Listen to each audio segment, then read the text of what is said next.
आपस में प्यार है तभी परिवार है। एक गांव में एक सुखी परिवार रहता था। उस परिवार में 3 भाई और एक बहन थी। उसके माँ बाप उन चारों से बेहद प्यार करते थे, मगर बीच वाले बेटे से थोड़ा परेशान थे। बड़ा बेटा पढ़ लिख कर डॉक्टर बन गया था और छोटा बेटा भी पढ़ लिख कर इंजीनियर बन गया था, मगर बीच वाला बेटा बिल्कुल गंवार और आवारा किस्म का था।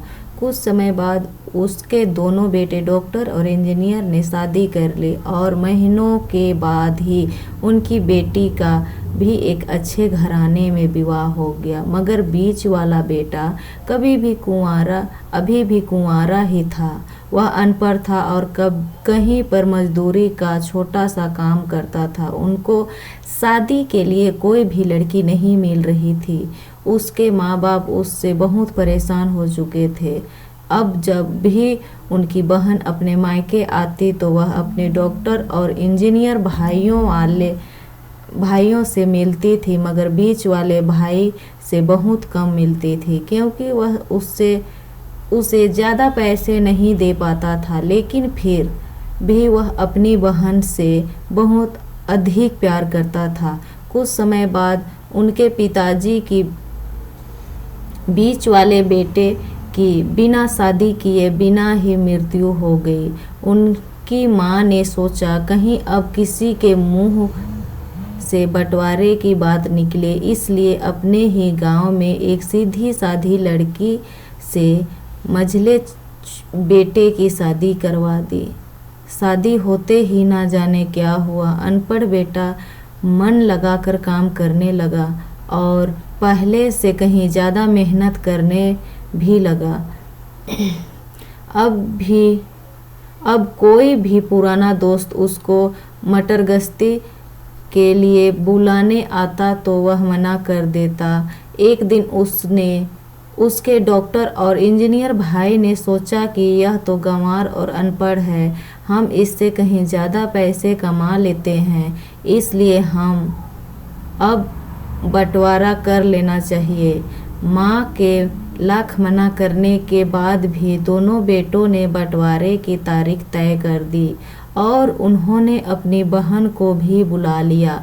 तभी उनका गंवार भाई कहता है कि तुम लोग बंटवारा कर लो, मुझे जो बचे वो दे देना या ना देना, मैं शाम को आकर अंगूठा लगा दूंगा। तभी उसकी बहन कहती है, अरे बेवकूफ़, तू तो हमेशा बेवकूफ़ ही रहेगा। ज़मीन का हिस्सा तो आप आमने सामने बैठकर होता है। और अपनी माँ भी उसे काम पर जाने से रोकती है। उसी वक्त वकील भी वहाँ आ जाता है और कहता है कि आपका सारा हिस्सा मिलाकर 10 बीघा ज़मीन और एक मकान है।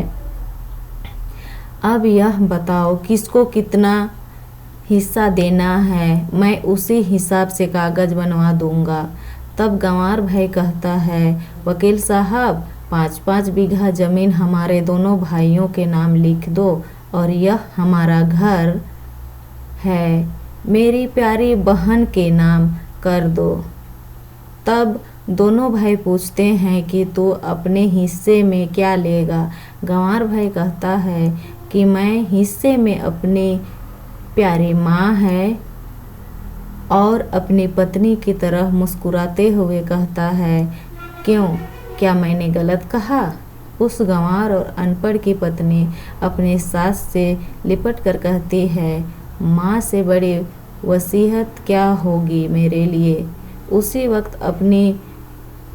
वक्त उसका गंवार पति भी अपनी माँ से लिपट जाता है।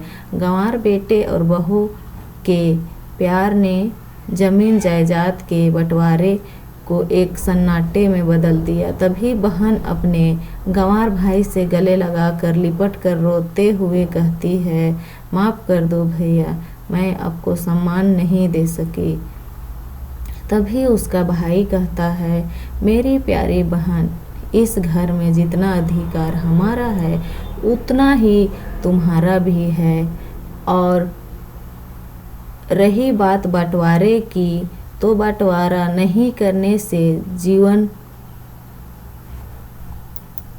जीवन खत्म तो नहीं हो जाएगा, करते हैं हम बंटवारा, क्या हम एक साथ मिलकर नहीं रह सकते? जैसे हम बचपन में मिलकर खेलते रहते थे, एक साथ मिलकर रहने को ही तो कहते हैं एक अच्छा परिवार। और उसके परिवार को संभालती है एक माँ। तभी उसके दोनों भाई भी बहुत शर्मिंदा होते हैं और वह बंटवारे के सभी कागज़ फाड़ कर फेंक देते हैं। और उस दिन के बाद से उनका पूरा परिवार खुशी खुशी एक साथ रहने लगा।